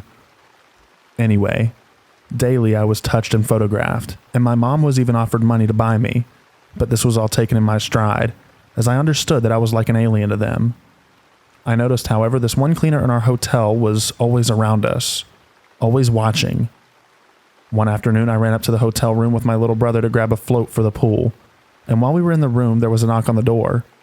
I had a peek through the spy hole and saw the male cleaner. He shouted, "Clean towels," but I could clearly see his hands were empty and there was no cart beside him. I shouted back, "No thanks," and thought this would be the end of it. No. He shouted again, "Towels, open the door," but I obviously didn't and just ignored him this time. Then he tried the door. I panicked and adrenaline kicked in. I shut my little brother in the toilet and told him to lock the door. Looking back now, I don't know why I didn't get in the bathroom too. I wish I did. I pushed the chair that I was using to spy with against the door and went to the balcony to look over for my mom at the pool. The next thing I knew, he was in the room. He didn't have any towels. He said he wanted to show me how to make swans from the towels that I had. I again said no thanks. He insisted and grabbed a towel from the bed, already a swan shape by the way, and unraveled it. He stood behind me so my back was to the front and put the middle of the towel's edge in my mouth. He started to pull the edges of the towel inwards, pulling me into him every time. I realized now what he was really doing. He twisted it with such force that I was being jolted backwards and forwards. I was terrified and could feel the tears in my eyes. Then my mom came in the room, wondering why we were taking so long. She saw the man standing with me and demanded he leave. She stormed down to customer relations and went mental at the staff. But from recent conversations about it, I've learned that nothing happened to the man, and my mom was told it's how men are sometimes.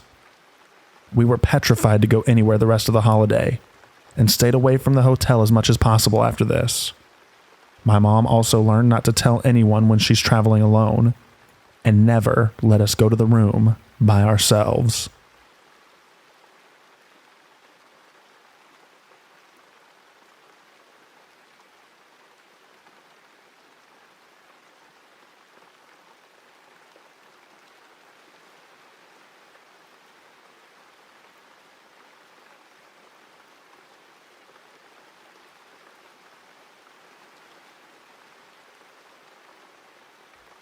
This is a story from 2019. I was 13 years old at the time, but I still remember it like it was yesterday. Due to the trauma, maybe. I was bored at home alone. I FaceTimed my best friend, who lives in the apartment building next to mine, and asked him if he would like to join me in a walk around the neighborhood. He wasn't there. He was on his way back home from school, which is understandable because it was a Thursday afternoon. There's a jogging circuit near my house, like 500 meters away. Due to my massive boredom, I put on my sport clothes, a basic t-shirt and shorts. The shorts had no pockets, remember this detail. I then was headed with my music, vibing to the circuit. Arriving there, it was surprisingly not that empty, around 8 to 10 people in the 15-kilometer circuit. I started walking for a bit, then ran for a couple kilometers and laid down in the grass. I noticed 2 guys on a motorcycle going back and forth. I didn't care that much since I was FaceTiming my 2 best friends. It was getting pretty late. It was around 6 p.m. and I was exhausted. I walked home, but I took another path that is kind of a shortcut. I had to walk through an empty big street with buildings and construction. I took that same path many times with no problems. I had a feeling that someone was watching me and following me. I turned around and noticed the same 2 guys on the motorcycle heading towards me. I whispered to my friends on FaceTime that something weird is going to happen and that they have to cut their mics and focus with me. The guys came behind, and one of them asked me where the nearest barber shop was. Out of stress, I gave them a random location. While the rider of the bike asked me about the barber shop, my right eye twitched and unfocused, but I was still able to see with it. I saw in the bike's rearview mirror that the other guy was trying to look at where the phone is located. It was between my shorts and my belly because I had no pockets and I had my earphones on. I was freaking out. Time was starting to slow down. Seconds felt like hours, and I couldn't feel my legs anymore. They went on, but with a slow speed. It was like they were planning a backup plan. I had 3 options. There was a taxi guy fixing his car. I could have went to him and explained the situation, but my gut said that if they noticed me, they would come back and maybe do what they planned to do. 2, I could stop a random car and hop in, then explain the situation. My gut said no. What if the car was locked?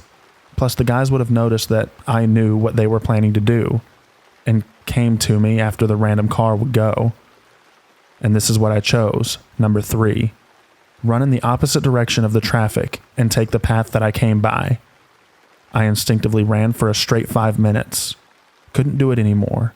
I entered a field and started running again towards some slums. I looked back and I saw the guys coming after me into the field, and one of them was shouting, "Just stop. We just want to know where the barber shop is." There's one thing about me, and it's always trust my gut. And it said, no, run as fast as you can or you will die today. And that's what I did.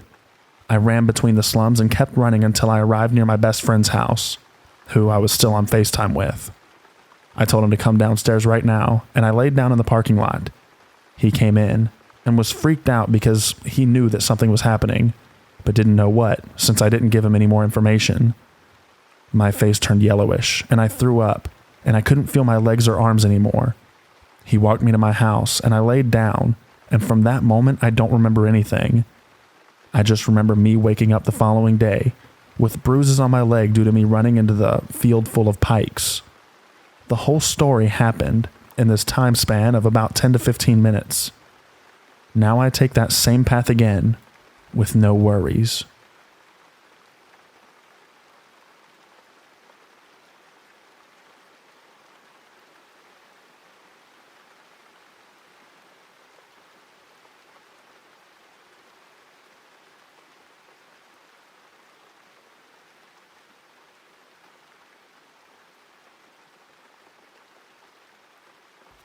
Long-time lurker, first-time poster.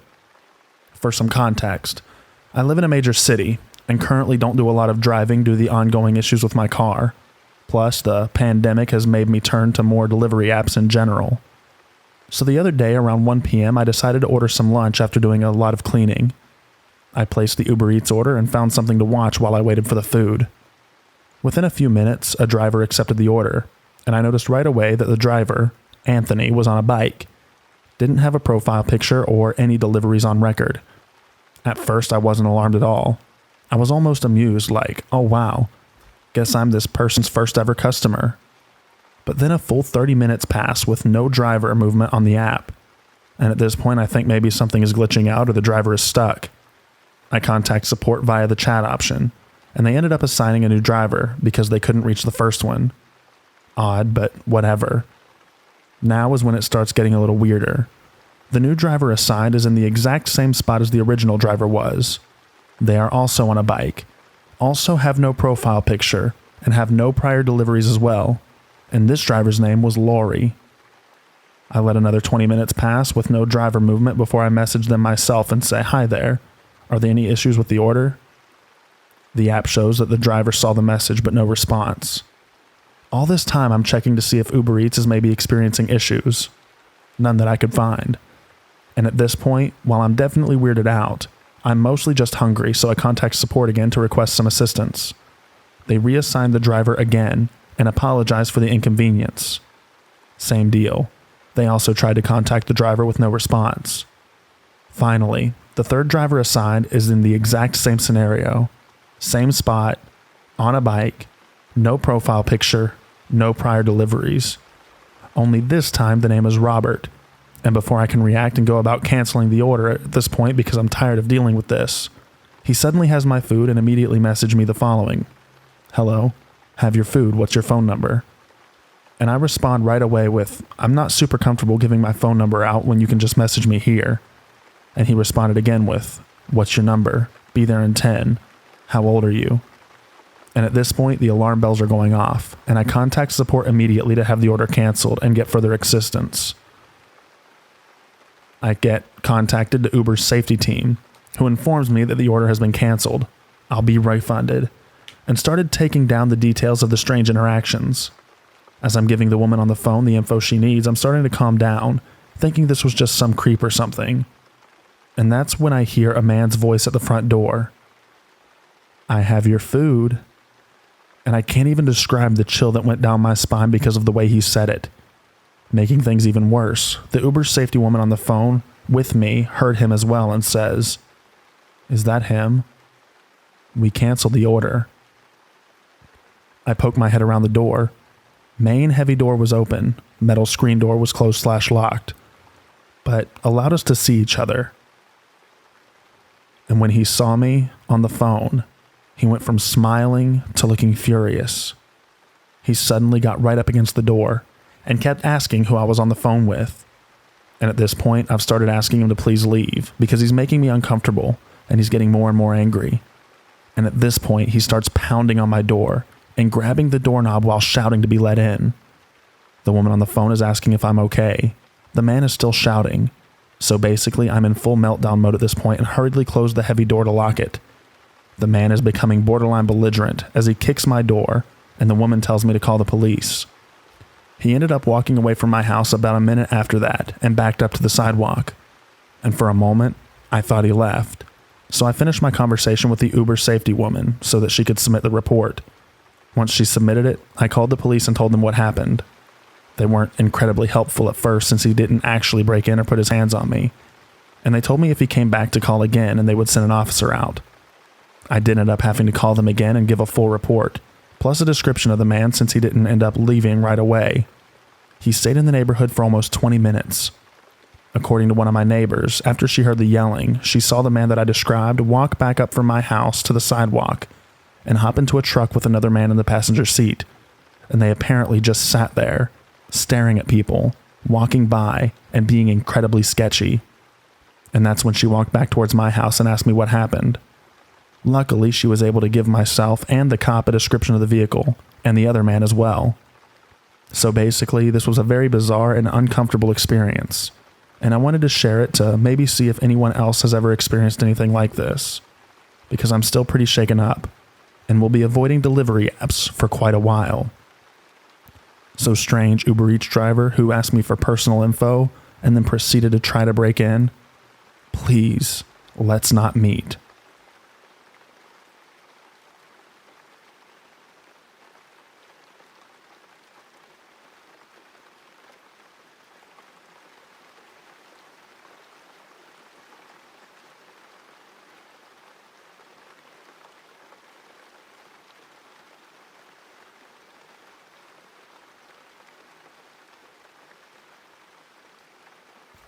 I'm currently living in my SUV right now, and last night around 12 a.m. I parked in a Walmart parking lot to sleep.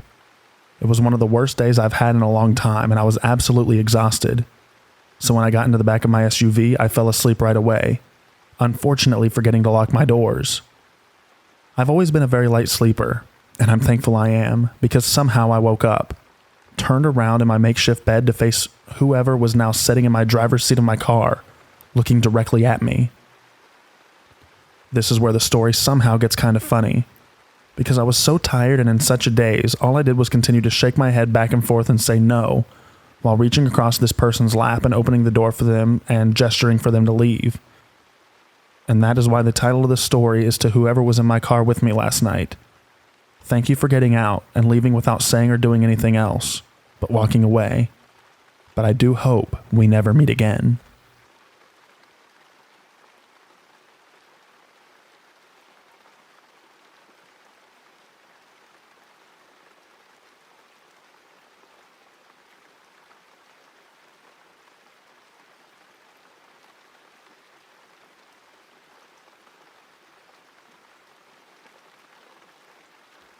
So this happened 20 years ago, but it's one of the most vivid memories that I have from my childhood.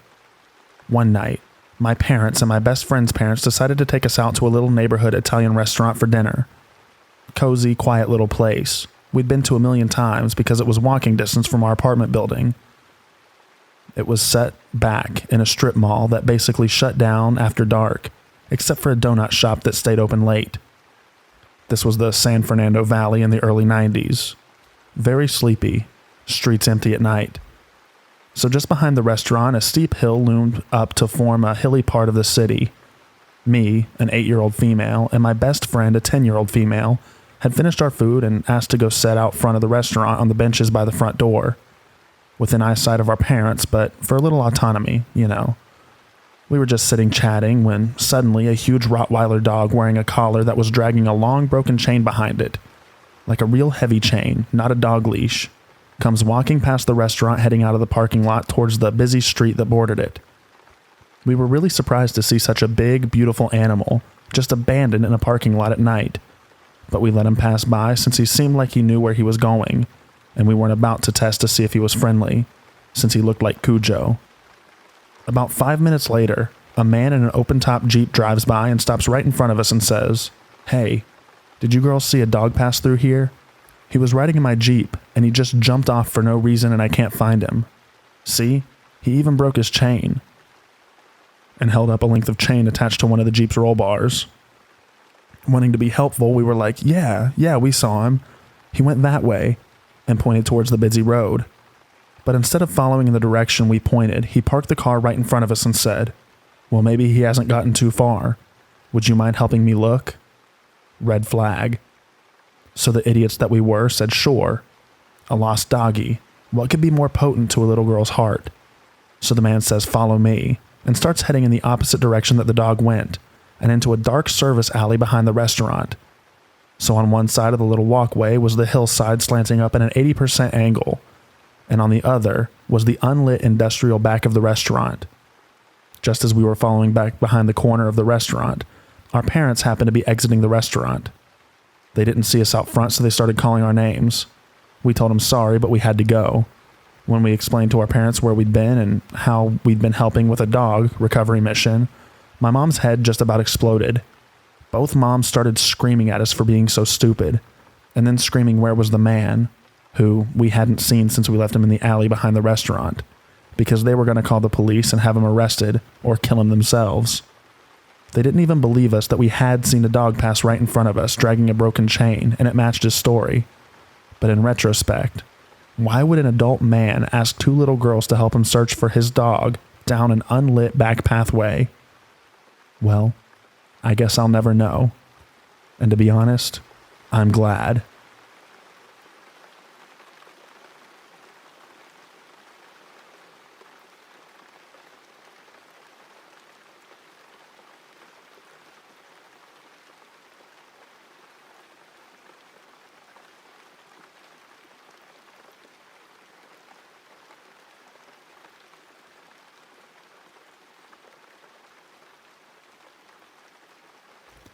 I was outside my apartment complex with the hood of my boyfriend's car up trying to top off some fluids. A man approached me and asked me which building is Building D. I told him I didn't really know, but I think it's over that way. He comes back a little bit later and asks me for a glass of water, but I tell him that I'd have to stop what I'm doing and go to my apartment, which is far away, and he just says okay and leaves again. The third time he approaches me and starts asking me questions about the car, like what am I doing? Is it my car? Is this the only car I've driven, etc.? I tell him it's my boyfriend's car, and make some regular conversation about cars. I didn't want to be rude. And he tells me that he may need a jump for the truck that he's working on later, and asks if I can do that. I tell him sure. Lie. But I have to leave at 11 to go to work. Another lie. I was just trying to get out of there and not have any conflict since I was alone. He asks for my number or if I should just wait, and I tell him to just wait. He then starts saying that I'm really cute and sexy, and he asks how old I am, and I instinctively respond with my real age, 21. He tells me that I have a nice butt. I'm wearing sweatpants that are way too big for me, and a jacket zipped up, not that it should matter. And that's why he came over in the first place. I'm very uncomfortable by now. He got closer to me and put his hand around my waist and touched my butt, and I stepped away as much as I could. He tells me that he can show me how it's done if I want, and I say no. Then an older lady got his attention and started talking to him, and they walked away together, and he says, "Excuse us," and I grabbed my stuff from inside of my car and walked up to my apartment when I knew he wasn't looking.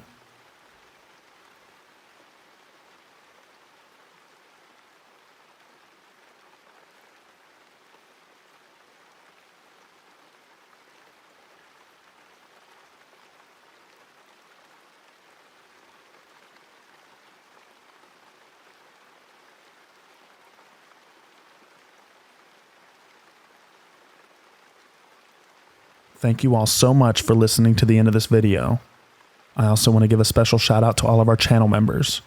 Thank you so much to Adam Wagner, Miss Janet64, Derek Slink, Helga Andreas, Michael Smith, Furberry's Fables, Samantha Scotton, Glenda's Voiceover Projects, Maxine Gentile, Sad Fish, Interscare Wifey Simp, Pilot, Vanita Tillman, Sarah Rodriguez, Shane Wilson, Sarah Wood, Jacob Ryumi, Claire, Sherry Uchel, Zane Loggins, Martha APS, Hail Mary, Gingerbread, Carrie Morris, Crystal, Brown Doe, Jado, Interscare Wifey, Chili MC, Snowing Wine Drops, Tina Mead, Taylor Ruist, Casey Brown, Caroline Hawksworth, Eric Donter, The Grim Reaper's Nightmare, Simply Complicated, Tangela Young, Miss Cannabis, Anon Q, Mathematica, Christy Goodall, Skincrawler, Ruby Wilson, Jennifer Moyer, Classic Sonic the Hedgehog, Cappy Karma, and Paul Reese. I appreciate you all so much, and I appreciate everyone who watches to the end of this video. I appreciate all of your likes, comments, everyone who subscribes, and everyone who watches. I appreciate you all. I hope you enjoyed this video, and I hope you enjoy the extra rain at the end. Hope you all have an excellent sleep. Good night, everybody.